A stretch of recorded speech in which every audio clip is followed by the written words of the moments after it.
नमस्ते। स्वास्थ्य की श्रृंखला में आप सभी दर्शकों का, सभी योग साधकों का हार्दिक स्वागत, अभिनंदन है। आज हम जो बात जानने वाले हैं वो है ऋतुचर्या से संबंधित। आप सब लोग जानते हैं, हम सभी जानते हैं कि भारत देश एक बहुत ही विराट, बहुत अनेकता में एकता का देश है। इसी प्रकार से वातावरण की दृष्टि से भी हमारे भारत में 6 ऋतुएं होती हैं। प्रायः बहुत सारे अलग अलग देशों में भी कम से कम 3 ऋतुएं तो होती हैं, लेकिन भारत में 6 ऋतुओं की यहाँ पर आगमन होता है। अभी जो ऋतु दीपावली के ठीक बाद से, या फिर समझ लीजिए कि 23 अक्टूबर से लेकर 23 दिसंबर तक होने वाली है, वह है हेमंत ऋतु। और 23 दिसंबर से 23 फरवरी तक होने वाली है, उसको शिशिर ऋतु कहते हैं। कुछ लोग इसको पहले मान लेते हैं, उसको बाद में, लेकिन मुख्यतः ये दोनों ऋतुएं यानी 4 महीने का पूरा काल, इसको शीतकाल कहा जाता है। तो इसके बारे में आज हम जानते हैं। मंत्र पाठ। ओम नमो ब्रह्मणे नमस्ते वायो त्वमेव प्रत्यक्षं ब्रह्मासि त्वामेव प्रत्यक्षं ब्रह्म वदिष्यामि ऋतं वदिष्यामि सत्यं वदिष्यामि तन्मामवतु तद्वक्तारमवतु अवतु माम् अवतु वक्तारम्। ओम। तो इन 4 ऋतुओं में हमें कैसा खाना चाहिए और कैसा नहीं खाना चाहिए, इस बारे में यदि हम जानकारी रखेंगे तो हम बीमार नहीं पड़ेंगे। यदि बीमार हैं तो ठीक हो जाएंगे, क्योंकि सबसे उत्तम ऋतु जो आने वाली है वह हेमंत चल रही है, मतलब, और सबसे उत्तम ऋतु इसके ठीक बाद शिशिर ऋतु। दोनों को जब शीतकाल कहा जाता है, तो शीतकाल यानी पूरे 4 महीने में हमें खान पान कैसा रखना है। स्वस्थ व्यक्ति भी और बीमार व्यक्ति भी इन बातों का ध्यान रखेगा तो बहुत अच्छा स्वास्थ्य उसको मिलेगा। स्वास्थ्य की दृष्टि से यह हेमंत ऋतु और शिशिर ऋतु यानी कि ये पूरा शीतकाल बहुत अच्छा माना जाता है, बहुत अच्छा। क्योंकि एक कारण तो ये होता है, इसमें रातें लंबी होती हैं और दिन छोटे होते हैं, तो सोने के लिए ठीक प्रकार यानी निद्रा, शरीर को पूरा पर्याप्त विश्राम मिलता है, पूरा आराम मिलता है। पूरा आराम मिलता है तो भोजन पचने में भी अनुकूलता होती है, भोजन भी आसानी से पच जाता है। बलयुक्त ऋतुएं होती हैं दोनों। बलयुक्त यानी शरीर में बल की स्थिति है ना, वो अच्छी होती है, वृद्धि काल होता है, वृद्धि की तरफ होती है, इसका स्तर बढ़ा हुआ होता है। इसी कारण से क्या होता है, पाचन शक्ति अच्छी होती है। पाचन शक्ति जब अच्छी होगी, निश्चित रूप से हमारे भोजन को जल्दी पचाने वाली होगी। तो इसीलिए रूखे, भारी से भारी भोजन भी शीघ्रता से, आसानी से पच जाता है इसी इन दोनों ऋतुओं में। यही कारण है कि इन दोनों ऋतुओं में यानी कि पूरे शीतकाल में यानी सर्दी में शरीर को शक्ति ज्यादा मिलती है। बस इन बातों का हमें ध्यान रखना चाहिए, हमें भूखा नहीं रहना, क्योंकि इस ऋतु में भारी से भारी और अधिक मात्रा में किया गया भोजन भी जल्दी पच जाता है। तो इस ऋतु में हमें एक तो भूखा रहने से बचना है। इस ऋतु में भूखा रहना और रूखा सूखा खाना, ये दोनों ही हानिकारक है। घी खाने की ऋतु है ये। स्निग्ध पदार्थ, चिकने पदार्थ, मधुर पदार्थ और लवण पदार्थ खाने की ऋतु है। आयुर्वेद में 6 प्रकार के रस कहे गए हैं: तिक्त, कटु, कषाय, अम्ल, लवण और मधुर। सफिशिएंट क्वांटिटी में यदि भोजन ना मिले, यानी कि पर्याप्त मात्रा में यदि भोजन नहीं मिलता है इस ऋतु में, यदि हमें सही समय पर यदि नहीं मिल रहा, तो हमारे शरीर की जो पाचन शक्ति है वो हमारी धातुओं को खाने लगती है। धातुओं का जब भक्षण करने लगती है तो हमारा शरीर दुर्बल, कमजोर होने लगता है। इसीलिए इस ऋतु में भूखा नहीं रहना, रूखा सूखा नहीं खाना, चिकना पदार्थ खाना है। आयुर्वेद में 6 रसों की बात कही गई। कौन से? तिक्त, कटु, कषाय, मधुर, लवण और अम्ल। तो इस 4 महीनों में हमें 3 प्रकार के रसों से युक्त भोजन को लेना चाहिए। पहला है लवण, दूसरा है अम्ल, तीसरा है मधुर। तो मीठा, अम्ल, खट्टा और एक लवण, सॉल्टी, इस प्रकार के 3 पदार्थों से 3 रसों से युक्त भोजन, आहार को ही हमें लेना चाहिए। इस ऋतु में यदि हम भूखे रहेंगे या रूखा सूखा भोजन करेंगे तो हमारे शरीर में वात बढ़ने की संभावना होती है, वात संचित होगा वात संचित होगा तो वायु के रोग होंगे शरीर में, यहाँ दर्द, वहां दर्द, वहां दर्द, घुटनों में दर्द, टांगों में दर्द, पैरों में दर्द, कंधों में दर्द, सर्वाइकल, ये आसानी से जल्दी जल्दी हो जाएंगे।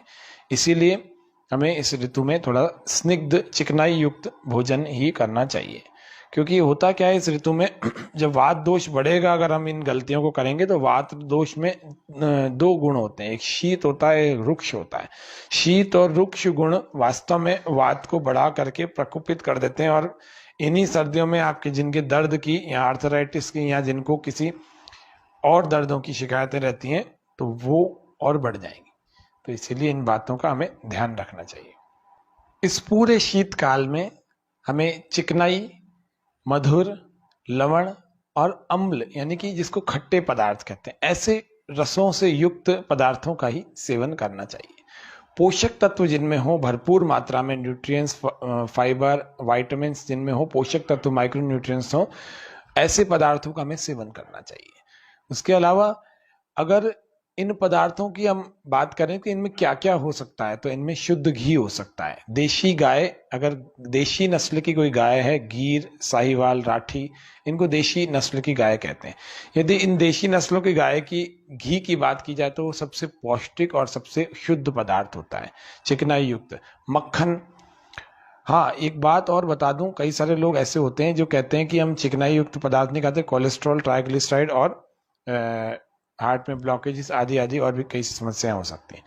एक बात ध्यान रखना, भैंस के घी से हो सकता है, गाय के घी से कभी नहीं होता। एक समुचित मात्रा में आप थोड़ा सा घी जरूर ले सकते हैं, ये शरीर को बल प्रदान करता है।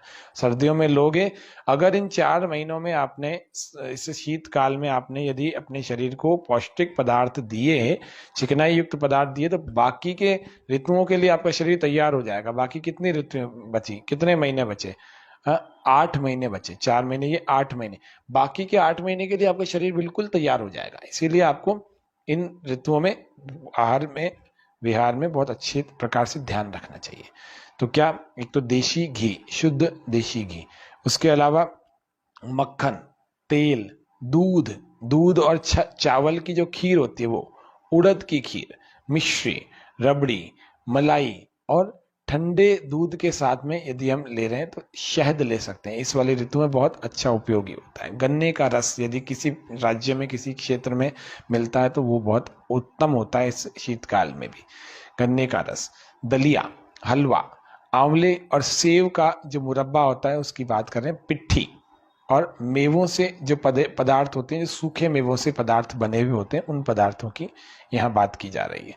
तो सूखे मेवों वाले पदार्थ, मिठाई आदि हम समुचित मात्रा में ले सकते हैं। बहुत ज्यादा तो कुछ भी लेंगे तो दिक्कत ही है, लेकिन हाँ, एक इस ऋतु में ली जा सकती है ये सब चीजें, तो आसानी से पच भी जाती है। अनाजों में यदि देखी जाए तो अंकुरित मूंग बहुत अच्छा होता है इस ऋतु में। अंकुरित चना, उड़द, गेहूं या चने की रोटी, बेसन की रोटी, कॉर्नफ्लेक्स, और उसके अलावा पुराने चावल, जिसको कई सालों पुराने या कम से कम 1 साल पुराने चावलों का सेवन हम इस ऋतु में, इस 4 महीने के शीतकाल में कर सकते हैं। वर्ष भर पुराने चावल कहा जाता है। मौसमी फल अगर हम देखें तो इसमें सेब हो सकता है, आंवला हो सकता है, उसके अलावा संतरा हो सकता है, कई सारे और भी जो मौसम में सबसे ज्यादा फल बिका करते हैं उन फलों की बात कर रहे हैं। सब्जियों में परवल, बैंगन, गोभी और जिमीकंद और पके हुए लाल टमाटर, गाजर, वैसे टमाटर फलों में आता है, गाजर और सेम, मटर, पालक, बथुआ, मेथी आदि हरे शाक, जितने भी हरी हरी सब्जियां हैं उनको हरे शाक कहते हैं, सौंठ, और गर्म पानी व गर्म पदार्थ स्वास्थ्यवर्धक और पोषक होते हैं। इस ऋतु में हम रात्रि को दूध पिए तो बहुत अच्छी बात, उसमें सौंठ डाल के पिए तो बहुत अच्छी बात, और देशी सौंठ अगर मिल जाए उसको चूर्ण करके यदि हम पानी के साथ, गुनगुने पानी के साथ थोड़ा सा ले लें, 1-1.5 ग्राम 2 ग्राम तक, तो जोड़ों के दर्द और पसलियों में दर्द और साइटिका पेन आदि आदि सब में विशेष लाभ होगा। इसलिए आपको देशी सौंठ के को चूर्ण करके उसको आपको जल के साथ लेना चाहिए, गुनगुने पानी के साथ लेना चाहिए। तो ये ऋतु बहुत अच्छी है, आप इसमें थोड़ा सा ध्यान रखिए। जितना मैं बता रहा हूँ इतना भी यदि आपने पालन कर लिया तो निश्चित रूप से आपके लिए बाकी के 8 महीने सुखदायक होंगे, बहुत अच्छे होंगे। इन चीजों को पथ्य आहार कहते हैं। पथ्य यानी सेवन करने योग्य, करने योग्य। अपथ्य का मतलब होता है जिसका सेवन नहीं करना चाहिए, जिसका पालन नहीं करना चाहिए, जिसके करने से हमें नुकसान हो जाता है। तो पथ्य आहार मैंने बताया क्या क्या खाया जा सकता है, पिया जा सकता है। और पथ्य विहार के बारे में अभी हम चर्चा कर रहे हैं। पथ्य आहार के साथ साथ हमें पथ्य विहार, जिसको हम रहन सहन करते कहते हैं, इसको विहार कहा जाता है आयुर्वेद की, संस्कृत की भाषा में। तो पथ्य विहार यानी कि रहन सहन को भी यदि हम ठीक रखेंगे तो ही स्वस्थ रह पाएंगे। सबसे पहले हमें मन को प्रसन्न रखना चाहिए, चिंता रहित जीना चाहिए। चिंता रहित जो भी काम हो रहा है ठीक है, आप प्रयास कर सकते हैं उसको ठीक करने का, लेकिन आप उसके ऊपर कंट्रोल नहीं है आपका, तो उसको स्वीकार करें। ज्यादा परेशान होने की, तनाव लेने की आवश्यकता नहीं। तो चिंता मुक्त होकर के जिए और मन को प्रसन्न रख करके जिएंगे तो ज्यादा अच्छे ढंग से हमारा जीवन चल पाएगा। प्रातःकाल सूर्योदय से पहले उठ करके उषः पान, सुबह सुबह उठ करके सबसे पहले पानी पीने का काम करना चाहिए। शौच जाएं उसके बाद, और फिर स्नान आदि करके शुद्ध वायु का सेवन करें। छत पर चले जाएं, आसपास में गार्डन आदि आदि जो भी आपके अनुकूल स्थान है वहां पर वायु सेवन करें, शुद्ध वायु का सेवन करें। और उसके लिए भ्रमण मतलब जॉगिंग करें, टहलें। उसके बाद योगासन, प्राणायाम आदि का अभ्यास नियमित रूप से आपको करना ही चाहिए यदि आपको स्वस्थ रहना है। वर्ष भर करना चाहिए, इस ऋतु की ही बात नहीं है, वर्ष भर करें। अपनी शक्ति के अनुसार आप तेज तेज चलें। सुबह सुबह ताजी ताजी हवा में आप, जैसे सर्दी लगती है थोड़ा सा ऊनी कपड़े आदि पहन गए और तेज चाल में आपको चलना है। इससे आपकी क्षमता बढ़ेगी, स्ट्रेंथ बढ़ेगी, ताकत आएगी। लौट करके वापस आए तो थोड़ा व्यायाम करें, थोड़ा योगासन करें। ये पूरी दिनचर्या के हिसाब से बता रहा हूँ। सुबह थोड़ा चलने जाए, घूमने जाए और उसके बाद वापस आए तो थोड़ा सा योगासन, प्राणायाम आदि या फिर कुछ व्यायाम, कुछ एक्सरसाइज यदि आप करते हैं तो उसको करना चाहिए, करना ही चाहिए। किसी एक योग्य प्रशिक्षक के देखरेख में करें। जबरदस्ती कोई भी एक्सरसाइज इंटरनेट से इधर उधर से निकाल करके आप शुरू कर देंगे तो हो सकता है वो हानि भी कर जाए, क्योंकि शरीर की स्थिति, अवस्था, आयु और उसकी मात्रा ये हमें पता होनी चाहिए कि हमें कौन सी चीज करनी है, कौन सी चीज नहीं करनी। ये एक अच्छा योग शिक्षक या फिर कोई ऐसा विशेषज्ञ ही आपको बता सकता है। तो आपके शरीर के हिसाब से, आपके बल के हिसाब से, आपकी आयु के हिसाब से क्या आवश्यक है वो किसी की देखरेख में अवश्य करें। आपको इस बात का ध्यान रखना चाहिए। इस ऋतु में व्यायाम का विशेष रूप से लाभ होता है, बहुत लाभ होता है, क्योंकि यह ऋतु ही व्यायाम के अनुकूल बनी हुई है। इससे शरीर बलवान तो बनेगा, सुडौल भी हो जाएगा, सौष्ठव मिलेगा। शरीर के सारे अंग प्रत्यंग अपने अपनी जगह पर इतने सुडौल, कसे हुए और बलयुक्त हो जाएंगे कि इसको कहते हैं सुडौल होना। सौष्ठव, शरीर सौष्ठव प्राप्त होता है और खाया पिया बिल्कुल ठीक प्रकार से पच भी जाता है। उसके अलावा तेल की मालिश हमें इस ऋतु में करनी चाहिए। मैं सबको, अपने जितने भी विद्यार्थी नियमित रूप से योग करते हैं उन सबको भी मैं सबको निवेदन करता हूँ, सुझाव देता हूँ, सलाह देता हूँ कि तेल की मालिश इस ऋतु में जरूर किया करो। वजन बढ़ाने की इच्छुक लोग भी और वजन घटाने के इच्छुक लोग भी, ये दोनों ही लोगों पर काम करके बिल्कुल बॉडी को बैलेंस में ले आता है। तेल साइंटिफिकली बहुत अच्छा काम करता है मांसपेशियों पर, त्वचा पर, मेटाबॉलिज्म पर। इसलिए अभ्यंग यानी कि तेल मालिश जरूर करनी चाहिए हृदय की ओर। तेल मालिश का एक दिन अलग से कार्यक्रम बनाएंगे, उसमें आपको बताएंगे विशेष रूप से। वरना अभी फिलहाल तो थोड़ा सा इस तरफ, यदि आपको हाई बीपी है तो ऊपर से नीचे, और यदि आपको कोई ब्लड प्रेशर की समस्या नहीं है तो नीचे से ऊपर, ऐसे हृदय भाग की तरफ ऐसे चलते हुए, ऊपर की तरफ चलते हुए आपको मसाज करनी चाहिए इस तरह से। तो ये सबसे पहले आप कौन से तेल से मसाज करें तो वो है जैतून का तेल। 5 से 7 दिन आप जैतून के तेल से करें, फिर शरीर धीरे धीरे अभ्यासी हो जाएगा। फिर आप तिल का तेल अथवा दूसरा कोई अच्छा उत्तम कोई तेल ले सकते हैं, तो तिल का तेल अच्छा होता है। उसके अतिरिक्त आपको उबटन लगानी चाहिए, हल्दी की उबटन, मसूर की दाल उसमें डाल सकते हैं, कपूर डाल सकते हैं, और भी बहुत सारी चीजें होती है। नहीं तो कम से कम हल्दी का उबटन जरूर लगाएं। चंदन भी डाल सकते हैं, हल्दी का उबटन। इस ऋतु में सिर पर तेल जरूर लगाएं। सिर पर यदि तेल लगाएंगे तो सिर बलयुक्त होगा, याददाश्त आपकी अच्छी हो जाएगी, बालों की जड़ें मजबूत हो जाएंगी। बालों की जड़ें, बाल जड़ना आजकल बहुत बड़ी समस्या हो गई है रोगी लोगों के लिए, जिनका पेट खराब है, थायराइड है, तमाम रोगों की जितनी भी कॉम्प्लिकेशंस हैं, आफ्टर इफेक्ट्स हैं, उन सबको झेलने के लिए सबसे पहले व्यक्ति के बाल जड़ते हैं।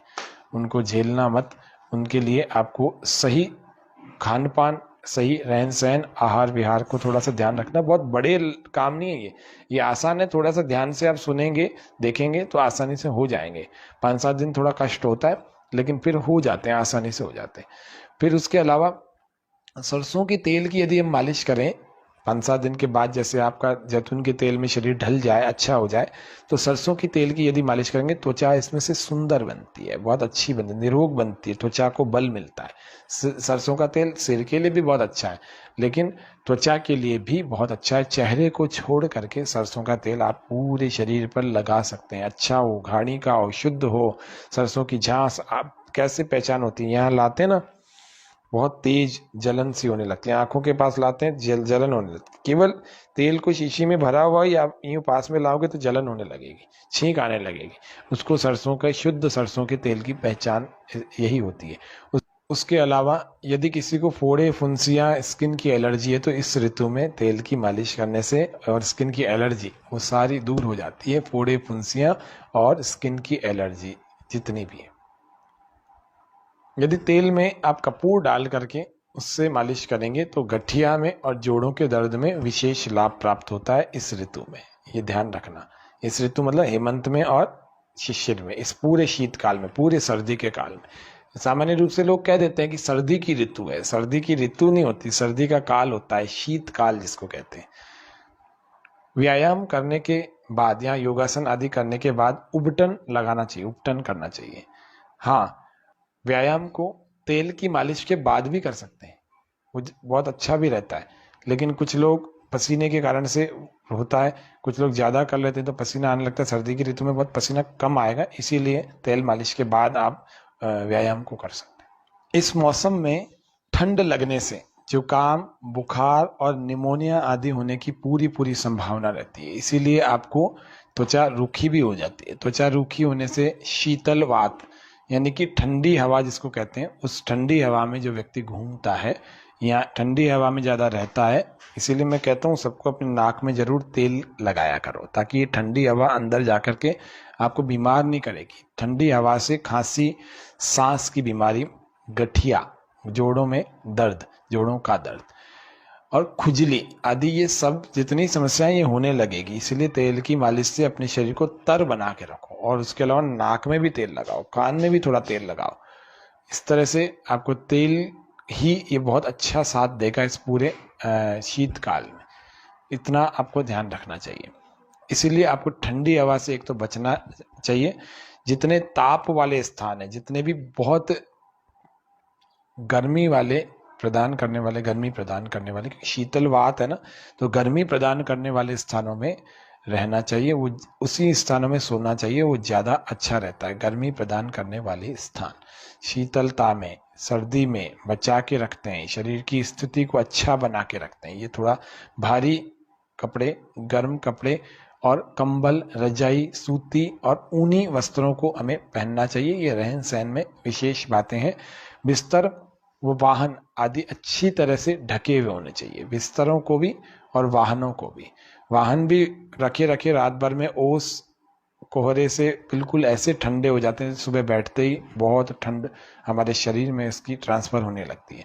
तो वाहनों को भी आपको ढक के रखना चाहिए, बिस्तरों को भी ढक के रखना चाहिए, क्योंकि बिस्तर भी वातावरण की ठंडक से प्रभावित नहीं होने चाहिए। अग्नि को सेकना चाहिए और धूप को सेकना चाहिए। धूप में बैठने की थोड़ी देर विटामिन डी लिया करो। मैं तो कहता हूँ गर्मी में भी लेना चाहिए, लेकिन अभी सर्दी का काल प्रारंभ हो गया तो आपको धूप सेकना चाहिए, अग्नि को सेकना चाहिए। धूप जो है पीठ की ऊपर से सेवन करनी चाहिए। अग्नि हमेशा सामने से सेवन की जाती है। सूर्य का सेवन पीछे से और अग्नि का सेवन आगे से हमेशा करनी चाहिए। सिर पर जड़ों में, बालों की जड़ों में ज्यादा धूप नहीं लगने देनी चाहिए, इसका भी हमें विशेष ध्यान रखना चाहिए। और कमरा हमारा गर्म यदि हमें करना है तो हमें रूम हीटर का प्रयोग करना चाहिए, रूम हीटर। और उसके अतिरिक्त इस ऋतु में मर्यादित मैथुन किया जा सकता है। इसके अतिरिक्त रात को सोते समय आप दूध और दूध में वृष्य पदार्थ जो हमारी शक्ति को बढ़ाते हो, दूध में डाले जा सकते हैं अथवा दूध के अलावा लिए जा सकते हैं, वो ज़्यादा हितकारी होते हैं, रात भर में हमारी शक्ति को बहुत बढ़ा देते हैं।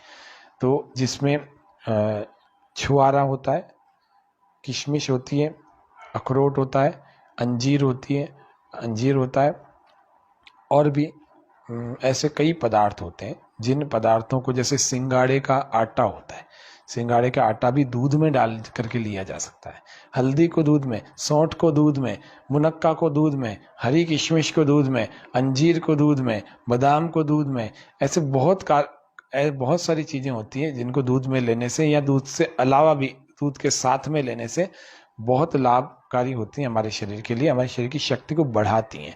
अपथ्य आहार विहार की बात करते हैं, जो अपथ्य, जो हमें नहीं करना चाहिए। अभी हमने पथ्य आहार के और पथ्य विहार के बारे में जाना, अब अपथ्य आहार और अपथ्य विहार के बारे में जानेंगे। अब अपथ्य आहार और विहार के बारे में हम चर्चा करते हैं। अपथ्य में इस पूरे शीतकाल में हल्के, रूखे, वातवर्धक पदार्थ जितने भी हैं, यानी कि आप ऐसा कह सकते हैं तीन रसों से युक्त, और भी कटु, कषाय और तिक्त। कटु यानी कड़वे, कषाय यानी कसैले, तिक्त यानी तीखे। इन तीन प्रकार के रसों से युक्त खाद्य और पेय पदार्थ बिल्कुल नहीं लेने चाहिए, और हल्के, रूखे, वातवर्धक यानी वायु को जो बढ़ाते हैं ऐसे पदार्थों का भी सेवन नहीं करना चाहिए। बासी और ठंडे, बासी का मतलब यहाँ पर फ्रिज वाले पदार्थों से भी, ठंडे पदार्थों से है। बासी यानी रात का रखा हुआ सुबह खा रहे हैं, ये वात को बढ़ाएगा, वायु को बढ़ाएगा, वायु को बढ़ाएगा तो शरीर में दर्दों को बढ़ाएगा। इसलिए ताजा भोजन बनाया करो और अगले 1 घंटे में उसको खा लिया करो, 1 घंटे के अंदर अंदर उसको खा लिया करो, सबसे बढ़िया तरीका ये होता है। उसके अलावा आइसक्रीम इस ऋतु में बिल्कुल नहीं खानी चाहिए, कुछ लोग खा लेते हैं, नहीं खानी चाहिए। ठंडी प्रकृति वाले कोई पदार्थों का सेवन नहीं करना चाहिए। खटाई में इमली, अमचूर, खट्टा, दही, आम का अचार और ऐसे ही कुछ पदार्थ, इनका सेवन या तो ना करें, या कर रहे हैं तो बहुत कम से कम ही करना चाहिए। देर रात तक नहीं जागना, सुबह को बहुत देर तक सोए नहीं रहना, आलस्य में पड़े हुए हैं, श्रम नहीं कर रहे हैं, मेहनत नहीं कर रहे हैं, व्यायाम नहीं कर रहे हैं और देर तक भूखे रहते हैं, मैंने पहले भी बताया था, अधिक स्नान करते हैं, ये सब चीजें बड़ी दुखदाई होती हैं, बड़ी बेकार। इस पूरे ऋतु में आपके बल को जो संचित हो रहा है स्वाभाविक रूप से, प्राकृतिक रूप से, वो वापस से घटता चला जाएगा। आगे आने वाली वसंत ऋतु फिर आपके लिए कष्टकारी हो जाएगी, फिर ग्रीष्म ऋतु कष्टकारी हो जाएगी। इसलिए जो नहीं करना उसको बहुत ध्यान से आप पालन करना चाहिए। कुछ लोगों की आदत होती है, बहुत ठंड सहन करते हैं कि मेरे को तो सर्दी नहीं लगती, ठंड सहन करते जाते। नहीं, कभी ठंड नहीं सहन करनी, ये आपके शक्ति को ये भी घटाने वाली चीज है। इसलिए बहुत ठंड सहन नहीं करना है, थोड़ी तो सहन करनी चाहिए, बहुत नहीं करनी चाहिए। रात को देर से भोजन कर रहे हैं, 10 बजे कर रहे हैं, 11 बजे कर रहे हैं, 12 बजे कर रहे हैं, कब पचेगा और कब सोएंगे और कब दूसरे दिन आप उत्तम स्वास्थ्य प्राप्त करेंगे, हो ही नहीं सकता। देर तक भोजन कभी नहीं करना चाहिए, इस ऋतु में तो विशेषकर बिल्कुल नहीं करना चाहिए। और भोजन के तुरंत बाद सो जाते हैं, ये भी, इससे भी बचना चाहिए। ये सब अपथ्य विहार है, अपथ्य विहार, इनसे बिल्कुल बच के रहना चाहिए। जो लोग हरड़ का सेवन रसायन के रूप में करते हैं, उन सबको हेमंत ऋतु में आधा चम्मच हरड़ का सेवन, सौंठ के चूर्ण यानी कि आधा चम्मच सौंठ का, यानी आधा चम्मच हरड़ का चूर्ण और आधा चम्मच सौंठ का चूर्ण। रसायन का मतलब होता है जो स्वस्थ व्यक्ति को स्वस्थ बनाए रखे, जो स्वस्थ व्यक्ति को और उत्तम, बलवान, अच्छा स्वास्थ्य, निरोगता, आरोग्यता प्रदान करे, उसको कहते हैं रसायन का सेवन करना। तो आधा चम्मच हरड़ का चूर्ण और आधा चम्मच सौंठ का चूर्ण, इन दोनों को, और यदि इन दोनों को पानी से लेना चाहिए, गुनगुने पानी से। और यदि आपको इसके ठीक बाद यानी 23 दिसंबर से 23 फरवरी शिशिर ऋतु की यदि बात की जाए, उसमें यदि हरड़ के साथ आपको लेना है तो पिप्पली लेना।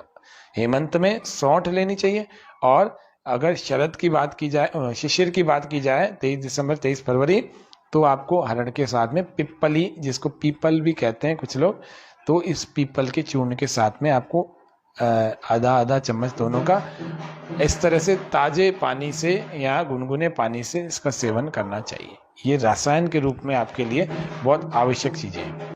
इस प्रकार से यदि आप रसायन का भी सेवन करेंगे तो आप ज्यादा स्वस्थ रहेंगे, शुद्ध, पवित्र, और पूरे 4 महीनों में अपनी शरीर की शक्ति को बढ़ा देंगे। हरड़ के साथ सौंठ और हरड़ के साथ पीपल, ये दोनों 2-2 महीनों में बदला जा सकता है। आप 4 महीने इसको करिए, निश्चित रूप से आप पूरे वर्ष भर बाकी के 8 महीने स्वस्थ बने रहेंगे, पेट भी साफ रहेगा, शरीर के अंदर शक्तियां भी बढ़ेंगी, निश्चित रूप से बढ़ेंगी।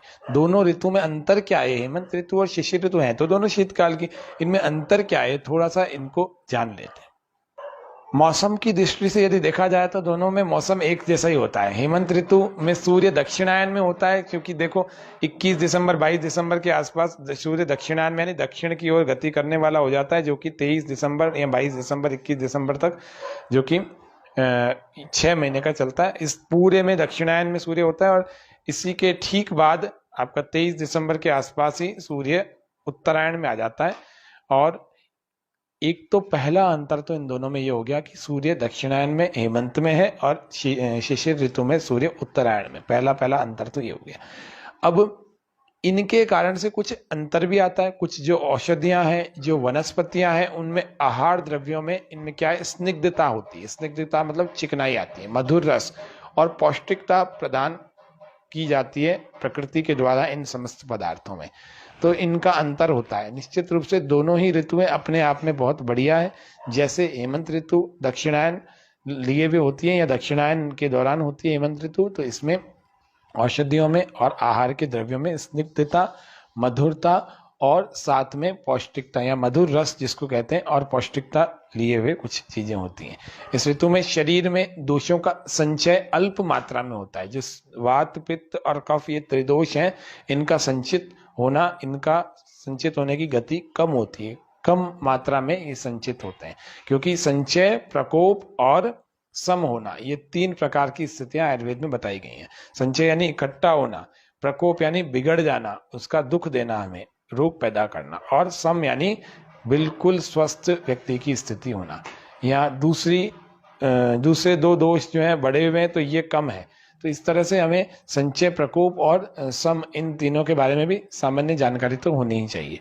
तो लेकिन ये बात हमें ध्यान रखनी चाहिए, हेमंत ऋतु में जो शरीर में जो दोष होते हैं वो उनका संचय अल्प मात्रा में होता है, परंतु शिशिर ऋतु में सूर्य उत्तरायण में है या उत्तर भाग में ज्यादा स्थित है, तो फिर उसमें आधान काल है। इस आधान काल के कारण से वातावरण में रूखापन या रुक्षता जिसको कहते हैं, शीतलता, ये दोनों होते हैं। रूखापन भी होता है और शीतलता भी होती है, क्योंकि सूर्य आ चुका होता है, स्निग्धता कम हो जाती है। वनस्पतियों में अब शीतलता आएगी, अब भारीपन आएगा, मधुरता आएगी, तो कफ का संचय होगा। तो कफ का संचय काल कौन सा है? यह शिशिर ऋतु। तो कफ के संचय काल के कारण से यह इसमें थोड़ा सा अंतर हो गया। तो हेमंत ऋतु और शिशिर ऋतु, तो हेमंत ऋतु और शिशिर ऋतु अक्टूबर नवंबर और दिसंबर जनवरी, या फिर नवंबर दिसंबर इधर जनवरी फरवरी, इस तरह से देखा जाए तो ये नवंबर पूरा और दिसंबर पूरा दोनों ही महीने हेमंत ऋतु, जनवरी पूरा और फरवरी पूरा दोनों ही महीने शिशिर ऋतु। इस तरह से ये इन ऋतुओं को यदि विभाजित किया जाए तो होता है। अतः शिशिर ऋतु में भी हमें उपर्युक्त आहार विहार जो हमने आपको अभी बताया है, इसीलिए क्या करना चाहिए, शिशिर ऋतु में भी हेमंत ऋतु में भी, दोनों में ही जो अभी हमने आहार पथ्य विहार और अपथ्य आहार अपथ्य विहार ये दोनों बताएं, इनका पूरे ईमानदारी से पालन करना चाहिए, पूरा ठीक निष्ठापूर्वक पालन करना चाहिए और ठंड से बचना चाहिए। शीतल यानी कि ठंडे और हल्के और रूखे पदार्थों का सेवन और उपवास नहीं करना चाहिए, इन चीजों को करने से बचना चाहिए। तो आप सभी दर्शकों का इस स्वास्थ्य के विशेष कार्यक्रम, इस श्रृंखला में शिशिर ऋतु या हेमंत ऋतु और शिशिर ऋतु या शीतकाल में आहार विहार या ऋतुचर्या के इस विशेष कार्यक्रम में हमने कुछ बताने का प्रयास किया। आशा है आप इस कार्यक्रम को देखकर, सुनकर, जानकर स्वास्थ्य लाभ प्राप्त करेंगे। इन्हीं आशाओं के साथ कि आप पूरे शीतकाल में अपने शरीर को वृद्धि, बलवान, आरोग्यवान बनाने का पूरा प्रयास करें और आगे फिर ऋतुचर्या के कार्यक्रम में फिर मिलेंगे। तब तक के लिए नमस्ते, जय हिंद, जय भारत।